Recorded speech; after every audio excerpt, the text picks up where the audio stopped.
Assalamualaikum warahmatullahi wabarakatuh. Okay, hari ini kita akan lihat langkah-langkah dalam penyiasatan saintifik. Okey, apakah langkah-langkah yang dibuat dalam penyiasatan saintifik? Yang pertama, mengenal pasti masalah. Okey, mengenal pasti masalah ni maknanya kita mesti tahulah apa yang kita nak kaji, apa yang kita nak buat. Okey. Seterusnya, membuat hipotesis. Okey, apa dia hipotesis? Hipotesis adalah kesimpulan awal. Okay, kesimpulan awal mengenai sesuatu uji kaji. Okay, dan hipotesis adalah tak semestinya betul. Okay, hipotesis kita boleh jadi salah. Okay, boleh jadi yang kita jangkakan awal tu boleh jadi salah. Okay. Okay, seterusnya merancang eksperimen. Okay, merancang eksperimen. Okay, rancang satu penyiasatan sistematik untuk mengetahui sama ada tekaan ataupun hipotesis kita betul ataupun salah. Okay, seterusnya mengawal pemboleh ubah. Okey, pemboleh ubah ada tiga ya. Pemboleh ubah dimanipulasi, pemboleh ubah yang bergerak balas dan pemboleh ubah yang kita kekalkan. Okey, manipulasi tu maksudnya yang kita ubahlah, kita ubah keadaannya. Pemboleh ubah yang bergerak balas adalah keputusan yang kita nak tengok sama ada mentol menyala ke tidak, okey, dan sebagainya. Dan seterusnya mengumpul data. Okey, mengumpul data. Okey, apa yang kita perlu buat semasa kita mengumpul data? Okey, semasa mengumpul data kita kena buat berdasarkan pemerhatian. Kita lihat apa yang kita dapat lihat perubahan pada eksperimen, pada akhir eksperimen, dan kita rekodkan, catatkan. Okay. Sama ada kita catatkan bacaan ataupun kita catatkan perubahan warna. Okay. Kita catatkan suhu dan macam-macam lagi lah rekod yang kita, data yang kita boleh rekodkan. Okay. Kemudian menganalisis dan mentafsir data. Okay. Yang ini kita perlu mencari maksud yang menerangkan segala yang kita perhatikan. Okay. Kita nak analisis. Kenapa kita, contohlah kalau kita dapat lihat perubahan warna daripada merah kepada biru. Okay. Kita nak tahu kenapa perubahan warna tu daripada merah kepada biru tu menunjukkan apa. Okay. Itu yang maksudnya menganalisis. Okay. Akhir sekali, membuat kesimpulan. Okay. Membuat kesimpulan ni kita simpulkanlah daripada hipotesis kita tadi. Okey, kita simpulkan. Okey, hipotesis diterima ataupun hipotesis ditolak. Okay, kalau ditolak, kalau salah, kita kena nyatakanlah kenapa kenapa ditolak.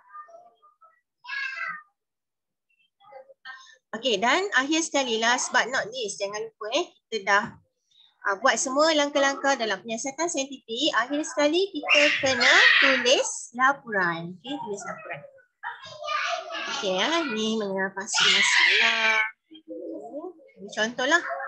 Contohnya bagaimanakah luas permukaan yang terdedah mempengaruhi kadar penunjukan. Ini contoh saja. Okey. Mengenal pasti pemboleh ubah. Okay. Pemboleh ubah ada tiga yang dimanipulasi. Kemudian yang bergerak balas dan yang dimalarkan, yang ditetapkan, yang tidak diubah. Contohnya ni suhu, kita kekalkan suhu, kita kekalkan bekas yang kita gunakan. Okay. Seterusnya membuat hipotesis. Okay. Hipotesis ni, okay. Hipotesis ialah pernyataan hubungan antara pemboleh ubah yang dimanipulasi dengan yang bergerak balas. Yang dimanipulasi maksudnya, kalau kita gunakan bahan A, apa yang kita dapat lihat? Okey, apa pemerhatian kita? Kalau kita gunakan bahan B, bagaimana pula dengan pemerhatian kita? Okey, so hipotesis adalah hubungan antara pemboleh ubah yang dimanipulasi dengan yang bergerak balas. Okey. Kita tengok kalau kita ubah faktor eksperimen, apa jadi pada pemerhatian kita?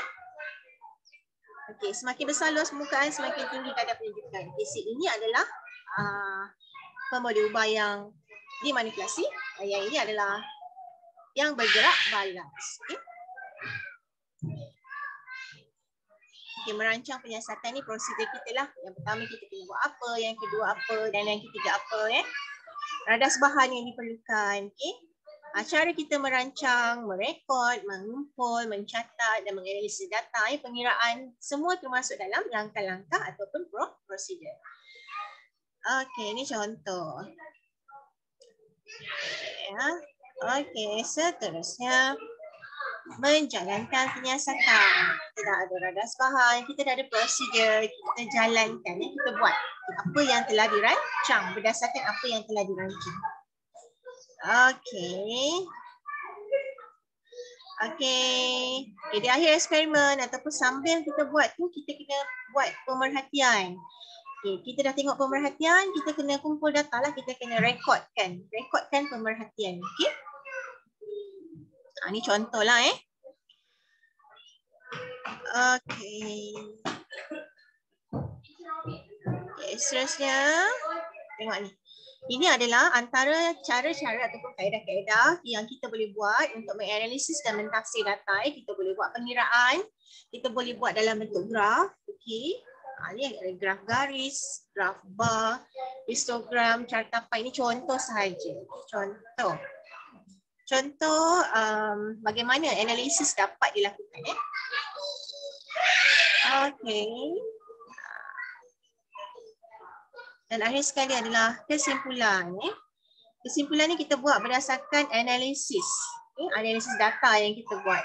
Dan kemudian kita putuskan sama ada hipotesis kita diterima ataupun ditolak. Okey. Sekali kita kena buat laporan lah. Ini contoh. Okay. Kita kena ada dalam laporan kita, apa yang kita perlu ada? Kita perlu ada tujuan ataupun pernyataan masalah. Yang kedua, kita kena ada hipotesis. Okey, seterusnya boleh ubah radas, kaedah. Okay. Kita punya data kita mesti rekodkan dalam jadual. Okay. Akhir sekali kita buat kesimpulan lah. Okay, ini contoh laporan yang kita boleh buat.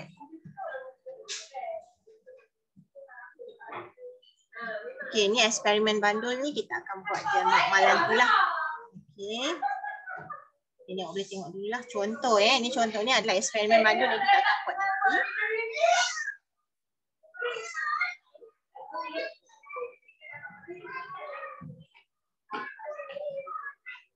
Okey, yang ni pula pengenalan kepada ini adalah sikap saintifik dan nilai murni yang perlu adalah semasa kita menjalankan penyiasatan saintifik. Kita mestilah minat dan bersifat ingin tahu. Kita mestilah jujur semasa merekod dan memasukkan data. Rajin dan tabah, bertanggungjawab. Okey, menyedari bahawa sains adalah satu cara untuk memahami alam. Okey. Ni biasanya boleh baca. Okey. Banyaklah. Sikap saintifik dan nilai murni ni sebenarnya sangat banyak. Awak boleh baca. Okey, kenapa kita perlu amalkan sikap saintifik dan nilai murni dalam penyiasatan saintifik? Okey, kerana sains sentiasa tertakluk kepada pembetulan. Okey, untuk memperbaiki yang sedia ada menjadi lebih baik. Okey, sikap saintifik yang positif dan nilai murni yang baik membantu dalam pembangunan saintifik dan meningkatkan peluang untuk berjaya dalam penyiasatan saintifik. Okey. So, secara rasmi kita dah habis bab 1 walaupun ada eksperimen atau aktiviti makmal yang kita tak dapat buat. Okey. So, saya harap awak dapat lengkapkan buku aktiviti bab 1 sehingga habis. Sebelum kita naik, saya nak awak kemas ini buku aktiviti awak bab 1 sehingga habis. Okey, kalau ada masalah boleh tanya. Okey, boleh PM saya. Okey, lepas tu saya akan update awak punya hasil kerja awak. Okey. Assalamualaikum warahmatullahi wabarakatuh. Terima kasih.